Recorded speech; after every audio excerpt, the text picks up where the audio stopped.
Hello friend, welcome to my YouTube channel exclusive notes. आज का ये वीडियो ये है मार्क्स का द्वंद्वात्मक भौतिकवाद का सिद्धांत के बारे में। ये वीडियो द्वंद्वात्मक भौतिकवाद का सिद्धांत मार्क्स के संपूर्ण चिंतन का मूलाधार है। इस सिद्धांत के प्रतिपादक मार्क्स ने द्वंद्ववाद का विचार हीगल की द्वंद्वात्मक पद्धति से ग्रहण किया और भौतिकवाद का दृष्टिकोण फायरबाख से।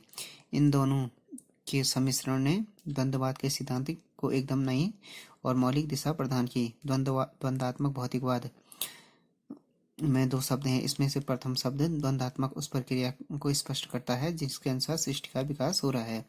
दूसरा शब्द भौतिकवाद सृष्टि के मूल तत्वों को सूचित करता है। मार्क्स का जो ये है द्वंद्वात्मक भौतिकवाद का सिद्धांत उसका संपूर्ण चिंतन का मूलाधार है। इस सिद्धांत के प्रतिपादक मार्क्स ने द्वंद्ववाद का विचार लिया था, हीगल के द्वंद्वात्मक पद्धति से ग्रहण किया। भौतिकवाद का दृष्टिकोण फायरबाख से। इन दोनों के सब मिलाकर ये द्वंद्वात्मक भौतिकवाद बना है। ये दो शब्दों से बना है द्वंद्वात्मक भौतिकवाद। द्वंद्ववाद उस प्रक्रिया को स्पष्ट करता है जिसके अनुसार सृष्टि का विकास हो रहा है। दूसरा शब्द है भौतिकवाद सृष्टि के मूल तत्व को सूचित करता है। द्वंद्वात्मक प्रक्रिया। मार्क्स का द्वंद्ववाद हीगल की द्वंद्वात्मक पद्धति पर आधारित है, परंतु हीगल के द्वंद्ववाद को मार्क्स ने बिल्कुल उल्टा कर दिया। स्वयं मार्क्स ने कहा कि मेरी द्वंद्ववादी पद्धति हीगलवादी पद्धति से न केवल भिन्न है बल्कि ठीक उसकी उल्टी है। हीगल के लिए मानव मस्तिष्क की जीवन प्रक्रिया, जिसे विचार के नाम से उसने एक स्वतंत्र कर्ता तक बना डाला, वास्तविक संसार की सृजन करती है और वास्तविक संसार विचार की बाहरी इंद्रियगम्य रूप मात्र है। इसके विपरीत मेरे विचार इसके सिवा कुछ नहीं कि भौतिक संसार मानव मस्तिष्क में प्रतिबिंब होता है और चिंतन के रूप में बदल जाता है। हीगल के यहाँ द्वंद्ववाद सिर के बल खड़ा है। यदि आप उसके रहस्यमय आवरण के भीतर छिपे तर्क बुद्धिपरक सार तत्व का पता लगाना चाहते हैं तो आपको उसे उलटकर फिर पैरों के बल सीधे खड़ा करना होगा। हीगल यह मानकर चलता है कि समाज की प्रगति प्रत्यक्ष न होकर टेढ़े मेढ़े तरीके से हुई है, जिसके तीन अंग हैं: वाद, प्रतिवाद, थेसिस, एंटीथेसिस, प्रतिवाद और संवाद, सिंथेसिस। मार्क्स की द्वंद्वात्मक पद्धति का आधार हीगल की यही द्वंद्ववादी दर्शन है। मार्क्स के अनुसार वाद समाज की एक साधारण स्थिति है जिसमें कोई अंतर्विरोध नहीं पाया जाता है। थोड़े समय बाद वाद से असंतुष्ट होकर उसकी प्रतिक्रिया के फलस्वरूप प्रतिवाद उत्पन्न हो जाता है। यह निषेधात्मक स्थिति वाद की अपेक्षा अधिक प्रगतिशील मानी जाती है। वाद और प्रतिवाद में अंतर्विरोध के फलस्वरूप एक समझौता हो जाता है जिससे एक विचार की उत्पत्ति होती है। इसे हीगल संवाद या संश्लेषण का नाम देता है। यही संश्लेषण आगे चलकर वाद हो जाता है, जिसका फिर प्रतिवाद उत्पन्न होकर संश्लेषण के द्वारा फिर एक नया विचार उत्पन्न होता है। इस प्रकार यह क्रम निरंतर चलता रहता है। इस प्रक्रिया में पहले किसी वस्तु का निषेध निगेटिव होता है और उसके पश्चात निषेध का निषेध होता है, जिसके द्वारा एक उच्चतर वस्तु अस्तित्व में आती है। उसके बाद हो गया हीगल के द्वंद्ववाद के परिप्रेक्ष्य में मार्क्स के द्वंद्ववाद को समझा जा सकता है। मार्क्स तथा उसके अनुयायियों के ने द्वंद्वात्मक प्रक्रिया में गेहूं के पौधे का उदाहरण समझाया है। गेहूं का दाना क्या है? वाद है। भूमि में से बो देने पर यह गलकर नष्ट होकर अंकुरित हो जाता है और पौधे का रूप ग्रहण कर लेता है। यही पौधे विकास का दूसरा चरण प्रतिवाद है। तीसरा चरण पौधे में बाली आना, इसके पकने पर गेहूं के दाने का बनना और पौधे का सूखकर नष्ट हो जाना, यह तीसरा चरण संवाद है। आर्थिक जीवन में विभिन्न अवस्थाओं के संदर्भ में इस द्वंद्वात्मक प्रक्रिया को इस तरह समझाया जा सकता है। पूंजीवाद को वाद, सर्वहारा वर्ग के अधिनायकवाद की अवस्था को प्रतिवाद और साम्यवाद की अवस्था को साम्यवाद कहा है इन्होंने। तो मार्क्स ने क्या कहते वाद समाज की एक साधारण स्थिति है जिसमें कोई अंतर्विरोध नहीं पाया जाता। थोड़े समय बाद क्या होता है कि समय बाद वाद से संतुष्ट होकर उसकी प्रतिक्रिया के फलस्वरूप प्रतिवाद उत्पन्न हो जाता है। ये निषेधात्मक की स्थिति वाद की अपेक्षा अधिक प्रगतिशील मानी जाती है। वाद प्रतिवाद के अंतर्विरोध के फलस्वरूप एक एक समझौता हो जाता है जिससे एक विचार की उत्पत्ति हो जाती है। हीगल संवाद या संश्लेषण का नाम देता है। ये संश्लेषण आगे बढ़कर क्या होता है, एक वाद आगे चलकर एक वाद हो जाता है जिसका फिर प्रतिवाद होता है। एक प्रतिवाद होकर संश्लेषण के द्वारा फिर एक नया विचार उत्पन्न होता है। इस प्रकार यह क्रम निरंतर चलता रहता है। इस प्रक्रिया से पहले कि वस्तु निषेध हो जाती है, उसके पश्चात निषेध का निषेध होता है, जिसके द्वारा एक उच्चतर वस्तु अस्तित्व में आती है। हीगल का जो ये है द्वंद्वात्मक द्वंद्ववाद समझाया जा सकता है, परिप्रेक्ष्य में द्वंद्ववाद समझाया जा सकता है।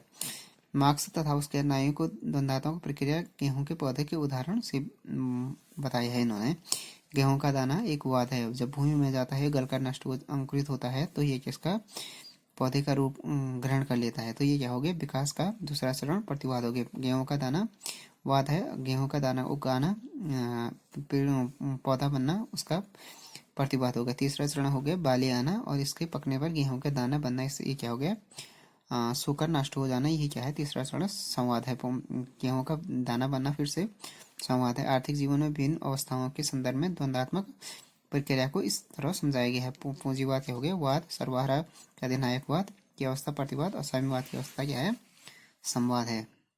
द्वंद्ववाद विरोधी तत्वों में निहित संघर्ष के माध्यम से संचालित होता है। यह संघर्ष अंततः उन पारस्परिक विरोधी तत्वों के समन्वय स्थापित कर देता है जिससे उच्च स्थिति में दोनों तत्वों के गुण विद्यमान होते हैं। कालांतर में यह समन्वय पुनः अपने विरोधी विचार को जन्म देकर संघर्ष की स्थिति पैदा करता है। एक बार फिर से दोनों के समन्वय से विचार परिमार्जन के उच्च स्तर को प्राप्त करता है। संघर्ष और समन्वय की यह प्रक्रिया, जिसे हम द्वंद्वात्मक पद्धति के नाम से जानते हैं, उस समय तक चलती रहती है जब तक विचार का आदर्श रूप प्राप्त नहीं होता है और यह आंतरिक विरोध से मुक्त नहीं होता है। उसके बाद हो गया भौतिकवाद। हीगल और मार्क्स के द्वारा द्वंद्ववाद का प्रमुख अंतर यह है कि हीगल एक आदर्शवादी था, उसने द्वंद्ववाद का आधार विचार था, परंतु मार्क्स क्या था का अनुसार विचार नहीं भौतिक पदार्थ इस जगत का आधार है। हीगल की दृष्टि में इतिहास विश्वात्मा की कर्मिक अभिव्यक्ति है और वह भी एक दैवीय आयोजन के द्वारा जो संपूर्ण विश्व में परिव्याप्त है। परंतु मार्क्स ने हीगल के विश्वात्मा के विचार को काल्पनिक कहकर छोड़ दिया और उसके स्थान पर विशुद्ध भौतिक तत्व की महत्ता स्वीकार की।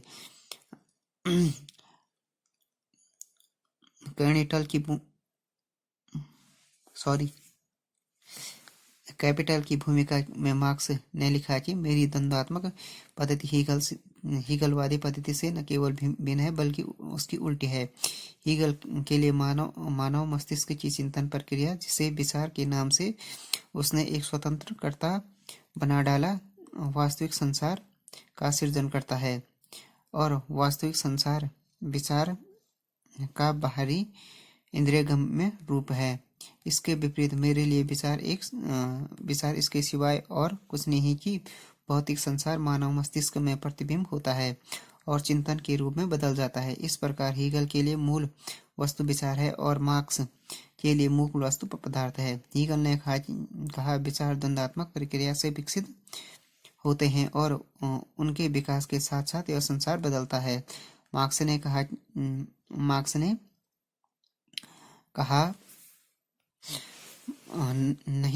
कहा नहीं, मुख्य वस्तु पदार्थ है और पदार्थ में परिवर्तन द्वंद्वात्मक प्रक्रिया द्वारा होते हैं।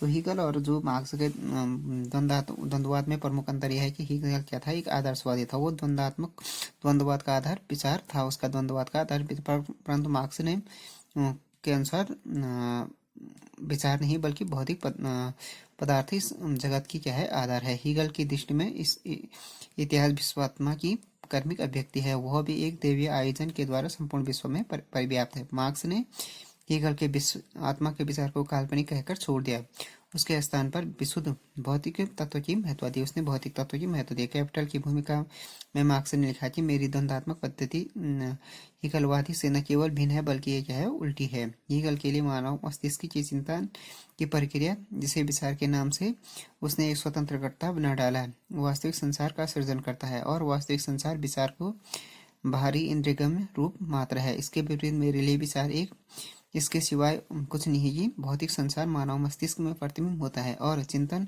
के रूप में बदल जाता है। इस प्रकार हीगल के लिए मूल वस्तु विचार है मार्क्स के लिए मूल वस्तु पदार्थ है। हीगल ने कहा कि विचार द्वंद्वात्मक प्रक्रिया से विकसित होता है और उसके विकास के साथ साथ यह संसार बदलता है। मार्क्स ने कहा नहीं, मुख्य वस्तु क्या है? पदार्थ है। पदार्थ में परिवर्तन द्वंद्वात्मक प्रक्रिया द्वारा होते हैं। हो गए द्वंद्वात्मक भौतिकवाद। द्वंद्वात्मक भौतिकवाद प्रगतिवादी है। उसकी प्रकृति भौतिक है, आत्मिक नहीं। द्वंद्वात्मक भौतिकवाद की मूल धारणा विश्व की आधार भौतिक तत्व या पदार्थ है। वह अपने आंतरिक स्वभाव द्वारा स्वतः विकसित होता है तथा समय समय पर नाना प्रकार के रूप धारण करता है, अलग अलग प्रकार के। यह विकास भौतिक पदार्थ में निहित अंतर्विरोध के कारण संचालित होता है और इसमें जैसा कि हीगल ने कहा कि वाद प्रतिवाद और संवाद त्रयी को लेकर आगे चलता है और भौतिक विकास का पथ प्रशस्त करता है। मार्क्स ने इस मानव इतिहास का अटल तथा अपरिवर्तन नियम कहा है।